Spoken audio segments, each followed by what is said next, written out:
함께 만드는 언론 미디어 협동조합. 여기는 국민TV. 함께 만드는 언론 미디어 협동조합. 여기는 국민TV. 노혜경의 그 옆에 이제 다시 방송을 시작한 지 오늘로 일주일을 채우는군요. 월화수목금. 그 옆새가 중간에 갑자기 그만두게 되고 또 갑자기 시작하게 되고 하는 바람에요. 그 마음으로는 전에 했던 방송의 기조를 이어가고 싶은데 잘 안 되어가지고 지난 일주일 동안 저는 솔직히 좀 헤맸습니다. 제 방송 들어주시느라고 여러분들께서 너무 고생하셨어요. 이 주말 동안에 고민을 잘 해가지고 정말 재미있는, 듣다가 마구 웃게 되는 그런 그 옆새로 되돌아갈 수 있도록 애를 써보겠습니다. 그리고요, 방송 시작하면서 이런 얘기해서 적절할지 모르겠지만 방송국에 오니까 다랑어님께서 그 아주 멋진 선물을 주셨어요. 추석이라고. 이 폰타나 올리브 엑스트라 버진 올리브 오일인데요. 다랑어님, 저 방송국에다가 주소 남겨주세요. 제가 비누 만드는 거 사업 시작했는데 비누 만드는 거 되게 재밌거든요. 주신 올리브 오일이 너무 좋아 보여서 이거 갖고 비누 좀 만들어가지고 드릴게요. 예, 추석 동안에 만들 생각이니까 꼭 주소를 남겨주셔야 합니다. 예, 감사합니다. 한 병은 먹고 한 병은 비누 만들겠습니다. 미디어 협동조합원 여러분, 조합비 납입하고 계신가요? 조합원의 기본 의무는 1인당 월 1회 11,000원 이상의 조합비를 납입하는 것입니다. 조합비로 국민TV의 모든 콘텐츠를 만들고 그렇게 해서 세상을 바꾸는 힘을 하나하나 축적해갑니다. 미디어 협동조합 홈페이지 국민.tv 또는 서울전화 3144-7737로 신청하실 수 있습니다.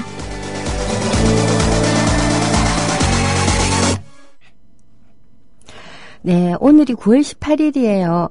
제가 며칠 전에 9월 19일 9.19 공동성명에 관해서 말씀드린 적이 있었죠.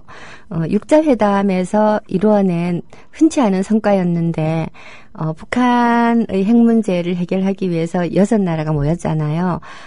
미일 중러하고 남북한 이렇게 6나라가 남한과 북한이 두 당사자처럼 마주 앉고 그 뒤를 후원 그룹들이 둘러싸고 있는 그러한 모습이 육자회담 테이블의 우리가 상상하는 그림이에요. 실제로 그렇게 앉는다는 게 아니고요. 예, 이 상상하는 그림 속에서 북한 핵 문제를 순차적으로 해결하기 위한 방법과 그리고 북이 핵을 포기했을 때 다른 국가들이 줄 수 있는 보상 이런 것들을 진지하게 의논해서 공동성명을 만들었습니다. 만들고 난 다음에 곧바로 무슨 일이 벌어졌냐면 여러분 그 방코 아시안가 뭔가 하는 그 사태를 기억하실 거예요. 뭐 북한이 이 마약 거래를 했다, 또 뭐 무기 거래를 했다 이런 핑계를 대어서 그 북한의 외환 거래를 미국이 막아버린 사건이죠. 자, 이런 것들이 일어나고 하면서 이 9.19 공동성명은 있으나마나한 휴지조각 같은 선언문으로 바뀌어버리고 말았습니다. 사실 이 북한에서 외환이라고 하는 것이 왜 중요한가 하면요. 지금은 조금 상황이 달라졌지만 이 북한은 1991년 동유럽이 체제 전환하기 전까지, 그때는 동유럽이 몰락이라는 표현을 우리가 썼어요. 사회주의권이 자본주의권으로 바뀌어가는 것을 몰락이라고 표현을 했던 거죠.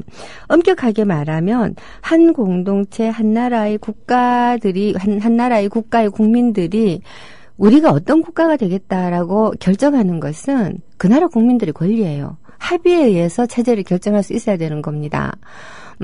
실제로는 2차 세계대전 이후에 소련이 점령했던 지역은 사회주의 체제를 선택했고 미국이 점령했던 지역은 자유주의 체제를 선택했습니다.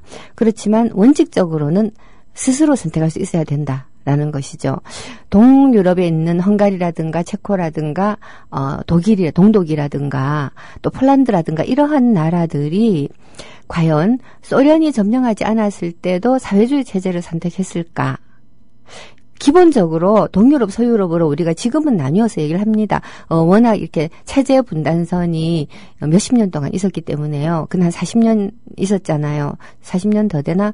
45년 정도 있었기 때문에 동유럽, 서유럽이라고 얘기를 하기도 하고 문화적으로도 약간 다르기는 합니다. 앵글로색슨, 게르만, 노르만 이런 쪽과 슬라브 계열의 사람들이 조금 다르기는 합니다만 그럼에도 불구하고 이 합스부르크 왕가가 지배하고 있었던 소위 그 서로마 제국 아닙니까? 서로마 제국이라고 하는 영역 안에 굉장히 오랫동안 함께 있었던 유럽 국가들은 이 비슷비슷한 문화를 많이 가지고 있는 국가들이고요. 언어도 어느 정도 서로 통하고요.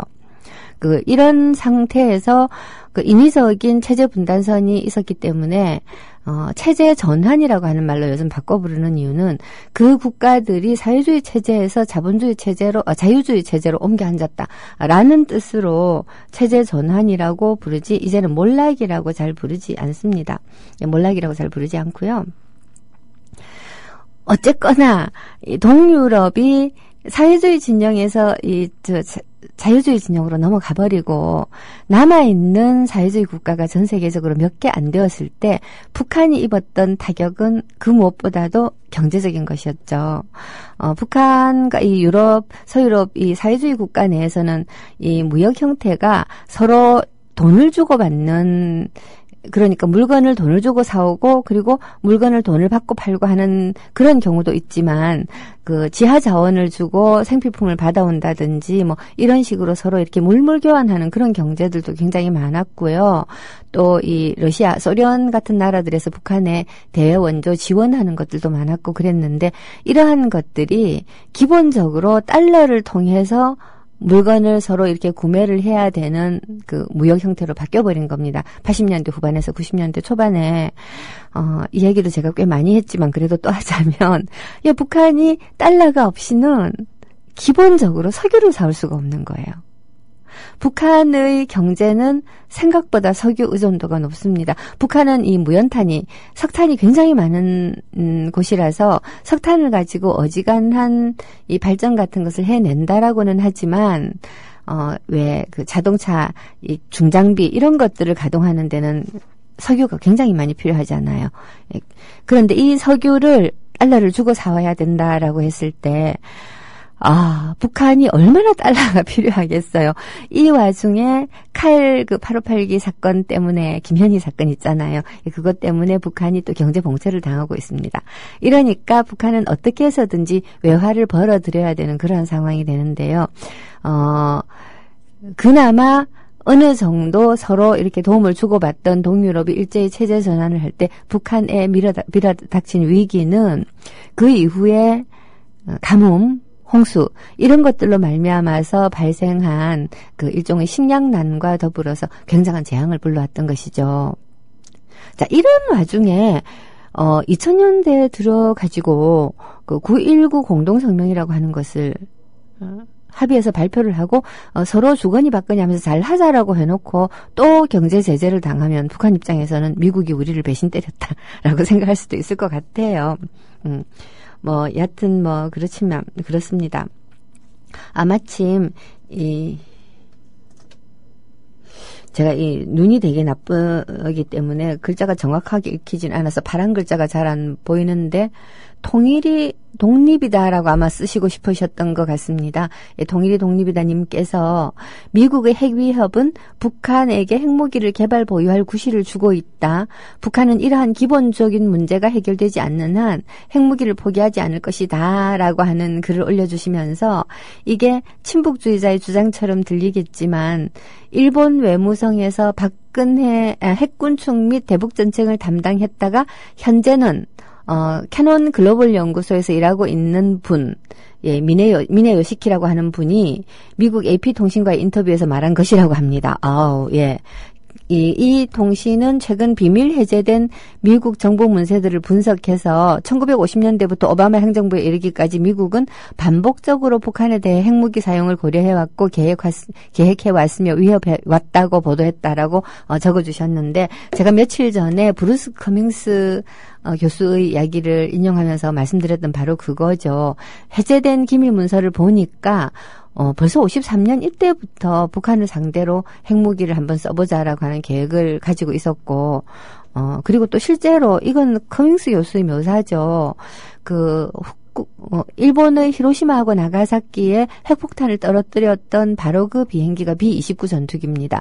이 B-29 전투기가 북한의 이 평양이라든가 기타 대도시의 하늘을 그야말로 새카맣게 메우면서 몰려옵니다. 그래가지고서는 폭탄을 두두두두두두 떨어뜨리죠. 그야말로 겨울 우박처럼 떨어뜨립니다.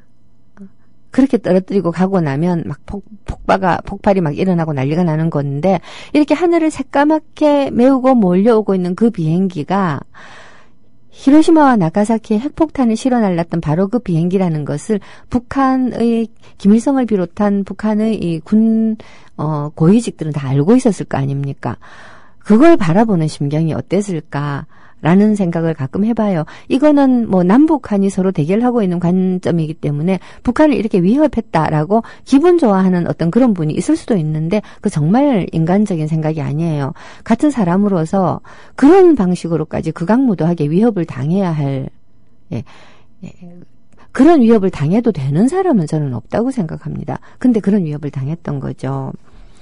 이야기를 하다 보니까 자꾸 북한 편을 드는 것 같은데요. 사실 북한이 만약에 남한 정부와 미국에 대해서 어느 정도 신뢰를 구축할 수가 있다면 과감하게 우리가 먼저 포기하겠다라고 이야기할 수도 있고, 실제로 포기하는 제스처를 보일 수도 있다고 생각해요. 북한은 꽤 여러 차례 영변 핵시설을 폐쇄하고 연료봉을 봉인하고 하는 그러한 제스처들을 보여준 적이 있거든요. 영변 발전소의 냉각탑을 폭파하는 퍼포먼스는 전 세계적으로 생중계가 되기도 했어요. 이렇게 할 수 있었던 것은 그때 당시에 남한 정부가 어떤 방식으로든지 간에 북한에 대한 미국의 위협을 막아줄 것이다라고 하는 신뢰가 있었기 때문이라고 저는 생각을 해요. 자, 이렇게 신뢰할 수 있는 남북한을 만들어 간다라고 하는 것이 9.19 공동성명이 유명무실해지고 새로운 프로세스를 만들기 위해서 굉장히 노력하지만 잘 안 되고 있는 지금 시점에서도 여전히 중요한 것 같습니다. 그래서 9월 19일을 하루 앞둔, 그러나 내일은 방송이 없기 때문에 오늘 미리 땡겨서 바라보는 9.19 공동성명 10주년에 관한 저희 생각은 어떻게 해서든지 평화가 중요하다라고 하는 생각을 퍼뜨려야 되겠다라고 하는 것이지요. 우리가 그 옆세를 통해서 북한 전문가가 될 수 있다면 아주 좋겠습니다만은, 뭐 이렇게 귀로 듣는 방송이, 그리고 일하시면서 들으셔야 되잖아요. 그러니까 그렇게까지 그렇게까지 그렇게 아주 깊이 들어갈 수도 없고, 사실 저도 이 분야에 대해서는 전문가도 아니고 저도 여러분들이나 비슷비슷해요. 다만 북한 대학교를 다니다가 보니까 주워 듣는 게 좀 많아요. 이게 사람이라고 하는 게 이 정보의 총량이라는 게 좀 정해져 있는 것 같아요. 머릿속에 입력시킬 수 있는 정보의 총량이라는 게, 특별히 정보 수집에 관심이 많은 사람들은 정보를 많이 수집을 하고, 먹고 놀고 연애하고 이런 데 관심 많은 사람은 먹고 놀고 연애를 더 많이 하잖아요. 이제 그러다가 보니까 제가, 그리고 또 같이 이 정보에 대해서 관심이 많은 사람들이라고 하더라도 어떤 분들은 이렇게 패션이라든가 요리라든가 이런 쪽에 밝은 분이 있고, 또 어떤 분들은 이렇게 무술이라든가 운동이라든가 이런 데 밝은 분도 있고, 또 어떤 분들은 철학 이런 아주 어려운 것에 밝은 분들도 있는 것 같은데, 저는 굉장히 이렇게 잡식성이라서 이것저것 관심이 많습니다만, 최근에 생각해 보니까 저희 관심사가 왜 북한이 되었는가를 좀 고민을 해봤어요. 사실 제가 북한대학원 들어가게 된 거는 굉장히 웃기는 이유 때문이었어요. 왜 웃기는 이유인가 하면, 2008년도에 여러분들도 아시다시피 제가 우연히 라디오 21 방송을 대선 전에 좀 하게 됐거든요. 그 진짜 우연이었어요. 왜 우연인가 하면, 김태일 씨라고 지금 팩트TV 하고 계실 거예요. 그분을 라디오 21에 일종의 어떤 본부장 비슷하게 제가 소개를 한 적이 있어요. 양쪽의 의견이 좀 맞아서 소개를 했는데, 막상, 일을 한 달 정도 김태일 님이 해보고 나서 의견이 좀 안 맞는 부분이 있었던 거예요. 그래가지고서는 방송을 그만두게 됐어요. 그러니까 이제 그때 당시에 그 라디오 21 그 오너였던 양경숙 씨가 갑자기 펑크가 났으니까 소개를 해준 사람의 도리로 내가 땜빵을 좀 당분간이라도 해달라라고 해서 방송을 시작을 하게 된 게 대선 방송을 하게 된 거죠. 그렇게 하고 나서 이제 힘들고 해서 그만둬야지 하다가 갑자기 뭐가 터졌냐?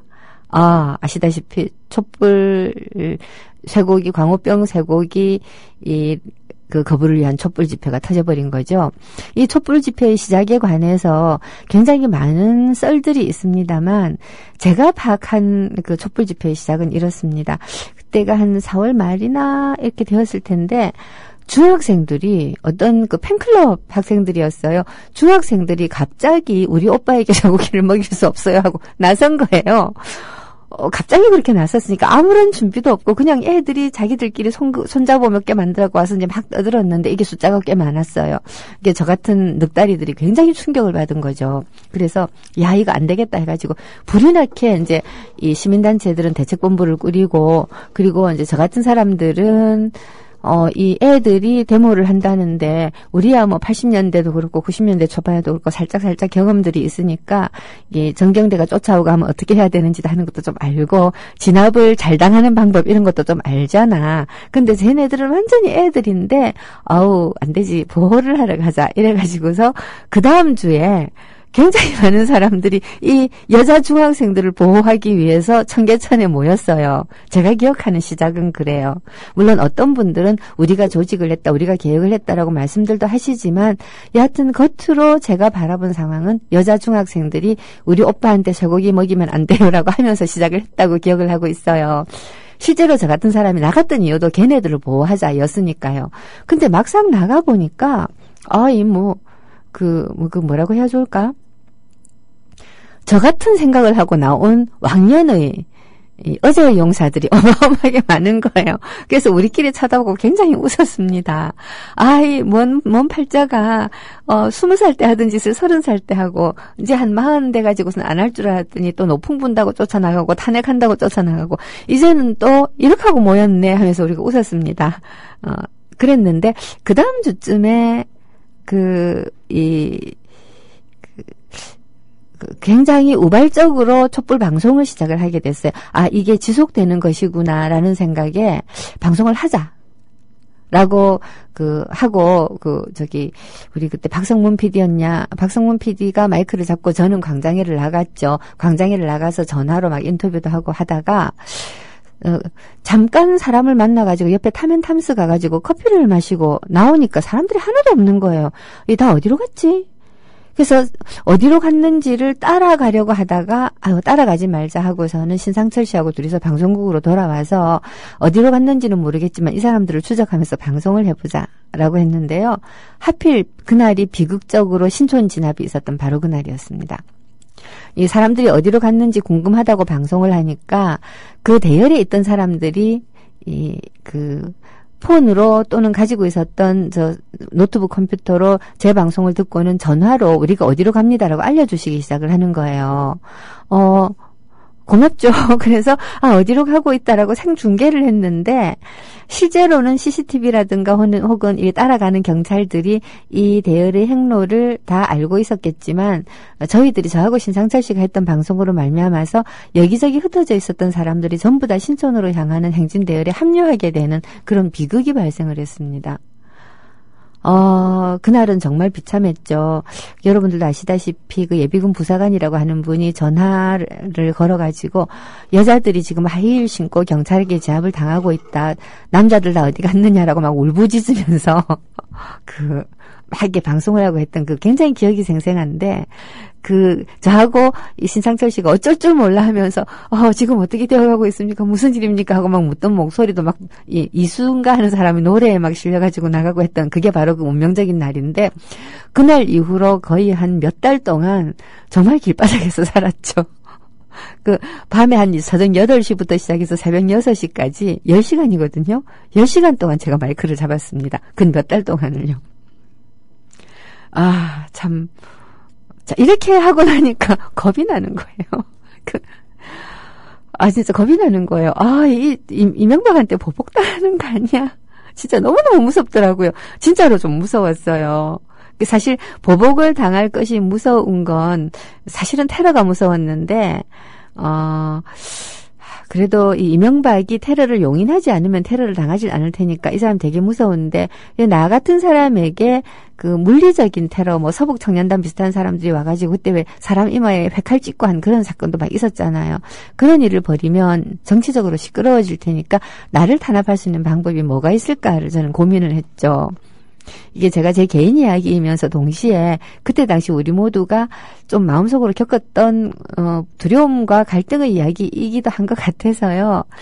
그래서 제가 생각했어요. 이 정권이 우리 같은 사람들을 괴롭힐 수 있는 무기가 국가보안법이다. 국가보안법이다. 지금은 뭐 국보법도 필요 없어요. 그냥 종북해버리면 그냥 끝인데 어쨌든 국가보안법이다라고 생각하고 국보법을 폐지를 하거나 하다못해서 독소조항이라도 없앨 수 있었어야 되는데 하는 안타까움이 지금도 되게 많습니다. 정부 아니면 전무가 아니라 이 몇 가지 독소조항들 있잖아요. 뭐 고무찬양죄라든가 접촉죄라든가 몇 가지만 빼버리고 그 형법화 시켜놓으면 지금처럼 종북 어쩌고저쩌고 하고 통진당이 해산되고 하는 이런 말도 안 되는 일도 안 생겼을 것 같은데 굉장히 아쉬운 부분입니다만은 여하튼 국보법밖에 없고 그리고 제가 부산대학교에서 박사과정 국문학과 박사과정 공부를 할 때도 북한문학을 공부를 했어요. 전공은 북한문학이 아닌데 그때 이제 그 90년대 그 후반쯤에 대한민국의 국문과에서 그야말로 월북하는 러시가 있었거든요. 우리 국문학계에서는 북한 문학을 공부를 하는 것을 월북한다고 표현을 해요. 그리고 북한 문학을 하다가 영 재미가 없어서 도로 이렇게 북한 문학 안 하고 돌아오는 걸 탈북한다고 얘기를 하거든요. 그래서 저도 이제 같이 월북하느라고 북한 문학사도 한 질 정도 있고 그 말하자면 복사본 북한 책들을 제가 집에 굉장히 많이 가지고 있었어요. 이 압수수색이라도 당하면 난 바로 국가보안법이야. 이적 표현물 소지죄. 그렇게 고민하다가 북한대학원이라는 학교가 있다는 걸 알게 된 거예요. 물론 그전에부터 알았는데 들어갈 수 있겠구나라는 생각이 들어가지고 그 원서를 내었고 합격을 해서 다니게 된 거죠. 되게 웃기는 경로로 북한대학원을 들어갔습니다마는 지금 저는 그걸 참 잘한 짓이라고 생각하는 게요. 그 여러 가지 의미에서 북한이라고 하는 게 남한이 살아남을 수 있는 유일한 생존의 동아줄입니다. 썩은 동아줄이 아니라 튼튼한 동아줄입니다. 경제 활동을 하시는 분들은 북한이야말로 우리의 남아있는 최후의 시장이고 그리고 최후의 인력 공급처고 최후의 그 자원 공급처고 하는 식으로 굉장히 자본주의적으로 생각합니다마는 그런 것뿐만 아니고 남한과 북한이라고 하는 이 두 분단된 체제가 그 통일이 되었을 때 시인인 제 입장에서는 잠정적으로 제시를 읽어줄 수 있는 인구가 확 늘어나는 거예요. 이런 문화적이고 그리고 상징적인 굉장히 큰 이점도 있고요. 그리고 평화로 이 분단체제, 이 대결구도에서 평화구도로 바뀌는 것이 가지고 있는 그 장점은 이루 말할 수가 없습니다. 북한과 우리가 통일할 뿐만 아니라 통일을 못한다고 하더라도 잘 지낼 수 있는 방법을 찾아내는 것이야말로 남한이 살아남을 수 있는 유일한 방법이라고 생각을 해요. 근데 잘 지내려면 어떻게 해야 되느냐? 많이 알면 돼요. 알면 알수록 잘 지내게 되죠. 왜 저 사람이 저러는가? 누가 나한테 굉장히 섭섭하게 해서 내가 분노를 느꼈지만 예를 들어서 약속을 해놓고 일방적으로 파기를 해요. 무지무지하게 화가 났는데 말도 없어요. 근데 그 약속을 파기한 그 순간에 그 사람이 교통사고를 당했을 수도 있고 또는 자식이 아팠을 수도 있고 많은 사유가 있잖아요. 근데 내가 너무 화가 나가지고서 그 사람을 다시는 안 봐버린다면 내 마음속에 그 사람은 나를 모욕한 사람으로 남아있지만 내가 그의 사정을 알게 되었을 때는 이해하고 공감하고 함께 걱정해주는 사이가 될 수 있잖아요. 인간과 인간 관계에서도 이렇습니다. 서로에 대한 그 오해가 잔뜩 쌓여있는 상황에서는 적대감만 있지만 조금씩 이해하기 시작하면서 그 사이에 친교가 발생하고 서로 도울 수 있는 많은 가능성이 생기는 것처럼 북한과 남한도 서로 알면 알수록 도울 수 있는 여지가 많아요. 그런 얘기를 하거든요. 굉장히 북한에 대해서 적대적인 사람들에게 금강산 말고 개성관광을 한번 시켜봐라. 개성에를 가면 개성공단으로 들어가는 길가에 있는 개성 사람들이 살고 있는 집들을 보면 눈물이 그냥 난다고 그래요. 너무너무 못 살았어요. 한 몇 년 전까지만 해도. 그러니까 개성공단이 생기고 나서 개성공단을 남한 사람들이 왔다 갔다 한 게 불과 몇 년 안 되는데요. 그 한 3, 4년 사이에도 거기를 다녀온 사람들은 생각이 바뀝니다. 북한에 절대로 식량 지원을 해서는 안 된다라고 강경하게 주장하던 극우파 분들이 개성을 한번 다녀오고 나서는 그래도 쌀은 줘야 된다로 바뀝니다. 왜냐? 가서 봤으니까요.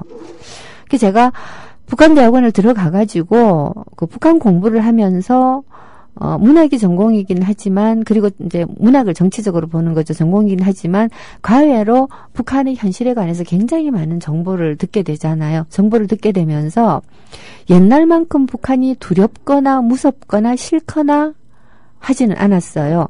한심할 때는 많죠. 한심할 때는 많고요. 반면에 북한이라고 하는 상대방을 통해서 남한을 들여다보게 되면서 우리 남한 사회가 나아가야 될 길에 대해서도 제가 조금 더 명확하게 상을 가질 수가 있게 되었다라고 하는 장점이 있습니다. 오늘 정말 신나게 세버렸네요. 북한대학원 선전 갔습니다. 예, 근데 선전 조금 했어요. 혹시라도 조금이라도 경제적 여유가 있어서 공부를 좀 하는데 투자를 해야 되겠다 생각되는 조합원들 계시면요. 북한대학원에 들어가셔서 석박사 과정 한번 밟아보시면 어떨까 싶어요. 앞날에 대한 투자도 되고요. 투자도 되고, 그리고 대한민국이라고 하는 국가의 정치에 대해서 내가 관심을 가지고 있다면 북한을 제대로 아는 것이야말로 진짜 정치인이 되는 가장 중요한 접경입니다. 물론 북한의 사회문화, 경제, 정치뿐만 아니라 군사 안보도 잘 알아야 되죠. 북한과 남한의 군사적인 문제들, 북핵의 과정들, 그리고 북한이라고 하는 나라가 왜 지금 저런 방식의 체제를 가지게 되었나라고 하는 그 역사들, 이런 것들을 알게 되면 남한과 북한이 평화를 유지할 수 있는 방법들도 따라온다고 생각을 합니다. 제가 평화를 유지하는 것이 참 중요하다라고 하는 말씀을 드렸는데요. 이참에 저의 통일에 관한 생각을 조금 말씀드려볼까 합니다. 저처럼 생각하는 사람들이 좀 늘어났으면 하는 마음으로요. 우리는 왜 어렸을 때 우리의 소원은 통일이라고 하는 노래를 배웠어요. 아마 우리 미협 조합원들도 대부분 초등학교 다닐 때 배우셨을 거예요. 근데 이 우리의 소원은 통일이 한동안 금지곡이었던 적도 있었거든요. 예. 이게 통일이라고 하는 말이, 북한에서는 통일이라는 말을 참 자주 썼는데, 우리는 남한에서는 통일이라는 말이 어느 날 좀 사라진 적도 있었고요. 그리고 북한에서도 어느 날 이 통일이라고 하는 말이, 좀 사라진 적도 있었고, 이게 통일이라고 하는 것이 어떤 통일이냐에 따라 가지고 서로에게 좀 좋지 않을 수도 있다라고 하는 인식들이 굉장히 많이 있었어요. 1991년도에 남북 한간에 결성된 남북의정서에 보면 통일을 3단계로 나누어서 점진적으로 통일하자라고 하는 얘기를 해요. 점진적으로. 그러니까 급격한 통일은 남쪽에도 북쪽에도 좋지 않고 극심한 혼란을 불러일으키며, 또 남은 남대로 북은 북대로 이왕 통일할 것 같으면 우리의 체제로 통일을 하고 싶지, 남한이 사회주의화하는 것을 남한 사람들이 바라겠으며 북한이 자유주의화하는 것을 북한 사람들이 바라겠습니까? 그게 좋은 제도이든 나쁜 제도이든 사람들은 자기들이 선택한 또는 선택당한 그러한 제도 속에서, 선택당한 제도 속에서 여하튼 살아왔기 때문에 살아왔던 관성을 여전히 유지하면서 조금씩 낮게 진보시켜가는 것은 바라지만 급격하게 변화하는 것을 사실은 별로 바라지 않아요. 혁명이 엄청나게 어려운 이유이기도 하겠죠. 기존의 체제 속에서 어떻게 삐대고 겨우겨우 살아남는 방법을 택한 터득한 가난한 사람들일수록 사회가 출렁거리는 것을 원치 않아요. 부자들은, 막말로 부자들은 전쟁이 일어나면 돈 벌 기회가 생겨요. 가난한 사람들은 전쟁이 일어나면 어떤 일이 발생할까? 그나마 밥 벌어먹고 있었던 조그마한 직장도 사라지고 그나마 발 뻗고 누울 수 있었던 학고방도 무너진다라는 얘기죠. 그러니까 어떤 이렇게 급격하게 변화하는 어떤 사회적인 이 급변 사태 이런 것들은 특히 사회적으로 약한 사람들에겐 정말 좋지 않은 것이기 때문에 남한도 북한도 굉장히 보수적으로 자신의 체제를 지키려고 할 수밖에 없죠. 이 상황에서 통일을 이야기한다라고 하는 것은 그렇죠. 특히나 경제력의 차이가 급격하게 벌어지고 난 다음에는 경제력이 약한 쪽에서 느끼는 통일이라고 하는 단어는 쟤네들이 우리를 먹으려고 한다. 소위 흡수 통일하려고 한다라는 말로 느낄 수밖에 없어요. 이 북한이 남한이 통일이라고 하는 말을 썼을 때 흡수 통일하려는 거냐라고 날카롭게 생각하는 이유가 바로 그거죠. 아니 우린 의도는 그게 아니야 라고 하지만 내일 당장 통일하자라고 할 때 어떤 제도로 통일할 것인가. 당연히 힘센 놈의 제도로 통일하는 거고 우리가 힘센 놈이에요. 북한이 겁을 낼 수밖에 없죠. 이 남북 의정선은 그때 이미 남한이 경제력으로 북한을 압도하기 시작을 했을 무렵이지만 점진적 통일 방침을 고수해서 북한은 연방제로 가자, 우리는 연합제로 가자든가, 북한이 연합제로 가자, 우리가 연방제로 가자든가, 고려 연방이니까 북한이 연방제로 가자고 했군요. 우리는 남북 연합제로 가자라고 했지만, 이런 거 저런 거를 말을 두리뭉술하게 문질러 가지고요. 처음에 이렇게 왜 민간 교류들 있잖아요. 사람들이 왔다 갔다 하는 거, 이 사회 교류부터 하고, 그 다음에 경제 협력을 하고, 그 다음에 이 제도의 통합을 하자. 이런 식으로 아주 점진적으로 3단계 통일론을 내세우고 있으며 그 한 단계와 단계 사이의 기간은 충분히 길어도 괜찮아요. 일정이 정해져 있는 게 아니에요. 근데 한번 생각해 보시죠. 서로 다른 체제를 가지고 있다고는 하지만 여행이 자유롭고 그리고 교류가 물자가 서로 자유롭게 왔다 갔다 하고 한다면 굳이 두 개의 체제를 하나의 체제로 통합을 해야만 할까? 우리가 지금 사회주의 중국과 우리 이 자유주의 남한 사람들이 왔다 갔다 하는데 아무런 지장이 없잖아요. 그것을 어떤 분들은 중국이 자본주의 경제를 채택했기 때문이다라고 하지만 기본적으로 중국은 사회주의 국가예요.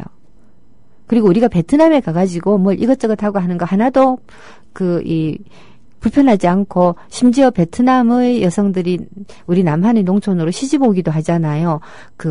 거의 왕래하는데 거의 장애가 없지만 베트남은 사회주의 국가고 우리는 자유주의 국가예요. 제가 다니고 있었던 북한 대학원 정문 바로 앞에 있는 건물이 주 한국 베트남 대사관이거든요. 그 사회주의 국가 혹은 공산주의 국가예요. 심지어 우리가 같이 전쟁도 했던 국가예요. 그 국가의 대사관이 청와대 총리공간 바로 옆에 청와대 바로 옆에 있어요. 감사원 바로 앞에 있어요. 상상이 가십니까? 이게 지금 현재의 세상이고 그런 방식으로 우리가 서로 자유롭게 왕래만 하고 제대로 교류만 한다고 하더라도 굳이 체제를 통합하겠다라고 하는 이 거칠고 난폭한 느낌을 주는 통합 없이도 평화를 이뤄낼 수가 있습니다. 그래서 언젠가 남북한이 서로의 좋은 점을 받아들여서 체제가 하나로 수렴될 수도 있잖아요. 예를 들어 사회민주주의 체제로 남북한이 같이 가자고 합의를 볼 수도 있을 것이고 사회적인 구조는 복지국가이고 경제적인 구조는 자유주의이며 이런 식의 어떤 절충된 형태의 국가를 우리가 만들 수도 있을 것이고, 극단적으로 말하면, 이렇게 평화 공존하면서 서로 경제 발전을 이루어서, 상당한 수준의 경제력을 갖춘 두 개의 국가가 생겼을 때, 우리 영세구 중립국으로 통합하자. 이제는 더 이상 외세에 흔들리지 않겠어라고 할 수도 있는 거예요. 국민들이 성숙하고 정치인들이 잘하면, 우리 힘으로 해낼 수가 있죠. 아무리 외세가 우리를 흔든다고 하더라도. 그거를 위해서는 저는 통일이다 또 뭐다 하는 이런 어떤 공세적인 담론보다는 평화공존 담론이 더 중요하다고 생각합니다. 즉 어떤 경우에라도 평화라고 하는 기조가 가장 중요하다. 우리가 물론 민족 국가이기 때문에 하나의 민족으로 통일해야 된다라고 하는 장력이 굉장히 강하고요. 민족이라고 하는 감정이 우리에게 주는 어떤 이 뜨거운 마음, 막 이렇게 감정적인 격동 이런 것들이 있지만 그보다 더 중요한 것은 이 한반도에 현재 살고 있는 사람들의 평화고 생존이고 행복과 번영 아니겠습니까? 그렇다면 반드시 평화를 지키고 평화를 깨는 어떠한 방식으로라도 통일하지 않겠다라고 하는 서로의 약속을 한다는 것. 다른 말로 하면 이게 종전협정, 전쟁을 중단하다는 협정이고 평화협정이라고 할 수가 있겠죠. 예, 남북 평화협정이라고 할 수 있을 것입니다. 자, 이런 것들을 맺고 평화공존으로 나아갔으면 좋겠다라고 하는 게 저희 통일에 대한 생각이에요. 그리고, 저 같은 생각을 하는 사람들이 요즘은 좀 꽤 많이 늘어나고 있는 것 같습니다. 이러한 사람들을 가리켜서 보수 일각에서는 여전히 종북이라고 부르지만 싸우지 말고 잘 지내보자라는 게 나를 위한 것일까요? 아니면 너만을 위한 것일까요? 싸우지 말고 잘 지내보자라고 하는 것은 우선 당장 나를 위한 것이지 않습니까? 우리 안의 약자들을 위해서도 평화는 굉장히 중요하기 때문에 저는 이 평화를 유지해야 하고 남북한이 평화 공존해야 한다라고 하는 사상이 좀 더 퍼졌으면 좋겠습니다. 남북한이 평화 공존해야 한다라고 하는 것이 북한이 우리보다 낫다라고 말하는 건 결코 아니지 않습니까? 북한이 우리보다 못하면 먹을 거예요? 그런 건 아니잖아요. 그러니까 없이 사는 사람들도 나름으로 앞날을 미래를 예견하며 살아갈 수 있게 해주고 우리는 우리대로 번영하고 도와줄 수 있으면 도와주고 그렇게 하면서 살았으면 하는 마음입니다. 자 9.19 공동선언 10주년을 맞이해서 남북한이 평화로 갔으면 좋겠다라고 하는 저희 의견을 말씀을 드렸는데요. 자, 어떻게 하면 평화로 갈 것인가? 사실 당장 중요한 것은 어쨌거나 북이 계속해서 핵 개발을 하고 핵 보유 국가로 인정받고 싶어 한다라고 하는 현실이죠. 이 핵 보유 국가로 인정받고 싶어 한다는 현실은 결코 평화와는 거리가 멉니다. 북한이 핵을 직접 사용하지 않을지라도 핵무기를 통해서 자신들의 일시적인 평화를 지키겠다고 하는 거 아닙니까? 이것은 엄격하게 말하면 전쟁 없음의 상태 내지는 전쟁 억제의 상태이지 평화적 상태라고는 할 수 없습니다. 언제나 긴장 속에서 당장이라도 전쟁이 벌어질 수 있다라고 하는 것을 전제하면서 무기를 통해서 이 평화를 유지하겠다라고 하는 것은, 진정한 의미의 평화는 결코 아니죠. 진정한 의미의 평화라고 하는 것은 정말로 마음을 열어놓고 서로의 손을 잡을 준비가 되어 있어야만 하는데 그 첫 단추라고 할 수 있는 핵무기 폐기 및 핵 폐기 협상들이 지금 제대로 되지 않고 있는 상황 아닙니까? 자, 이 9.19 공동성명을 다시 한번 살펴보자면 2005년 9월 19일에 베이징에서 육자회담에서 만들어졌던 바로 그겁니다. 이 육자회담이 2003년도에 시작된 이래 여러 차례 회의를 거쳐가지고 9.19 공동성명으로 이어졌을 때는 사람들이 굉장히 기뻐했었죠. 기뻐했었으나 아시다시피 지금의 상황은 김정은이 핵 경제 병진 노선을 채택을 하고 그리고 계속해서 핵무장을 해가고 있는 그러한 상황입니다. 북한한테 핵을 가지고 있지 않아도 핵을 폐기를 해도 평화가 보장되고 체제가 보장된다라고 하는 어떤 종류의 신뢰감을 줘야 됩니다. 물론 6.25 전쟁을 겪으셨던 많은 분들은 김정은 체제를 무너뜨려야 된다라고 말씀하시는 분들도 많고요. 저도 북한이 3대 세습식이나 하면서 계속해서 저러한 방식의 통치 구조를 이어온다라고 하는 것은 북한 민중의 입장에서 볼 땐 굉장히 민주적이지가 않죠. 그래서 내부적으로 민주적인 정권 교체 같은 것이 이루어질 수 있는 그러한 국가가 되기를 바랍니다마는 그거를 외부에서 북한에 압력을 넣어서 할 수도 없는 일이고요. 자체적으로 북한은 시민사회라는 것이 형성되어 있지 않기 때문에 시리아라든가 또는 이집트라든가 또 기타 여러 가지 국가에 미국이 개입을 해서 그 군사 쿠데타 같은 것을 조장을 하고 새로운 겉보기의 민주정권 세우고 하는 이러한 일들을 북한에 대해서는 할 수가 없는 거죠. CIA 공작도 안 먹힙니다. 워낙 폐쇄적인 국가라서요. 자, 이런 상황에서 북한에 니네들이 핵 포기해도 살아남을 수 있고 우리는 너희 체제를 지금 건드리고 싶은 생각이 없어라고 하는 확신을 어떻게 줄 수 있겠느냐. 이거 현실적인 건데요. 그러한 확신을 주어야지만이 핵을 포기할 수 있을 테고요. 그 핵을 포기를 해야지만이 남북한에 제대로 된 평화가 오겠죠. 언제라도 사용할 수 있는 핵무기를 가지고 있는 국가와 이웃해서 산다는 것은 아무리 우리가 강심장이라도요. 가만히 생각하면 참 겁나는 일입니다. 그런 뜻에서 북한이 빨리 다시 협상의 테이블로 나올 수 있도록 다양한 노력들을 육자가 했으면 하는 바람입니다. 특히 우리 정부의 역할이 굉장히 중요하겠고, 우리 그 노무현 대통령을 사랑하고 좋아했던 우리들은 흔들리지 않는 마음으로 평화를 지지했으면 싶습니다. 노 대통령이 김대중 대통령의 6.15 공동선언의 그 기조를 이어받아가지고 실무적으로 어떻게 하면 남북한이 서로 잘 지낼 수 있는가, 어떻게 교류하고 어떻게 협력하며 그리고 어떻게 서로를 통합해갈 수 있는가라고 하는 이 3단계 점진적인 통일을 이루어내기 위해서 온갖 종류의 합의를 한 것이 14 정상 그 선언이었거든요. 이 14의 정신을 북한이 계속 얘기하고 있지 않습니까? 6.15와 14의 정신을 이어받아서 그때 맺었던 약속을 이행하라.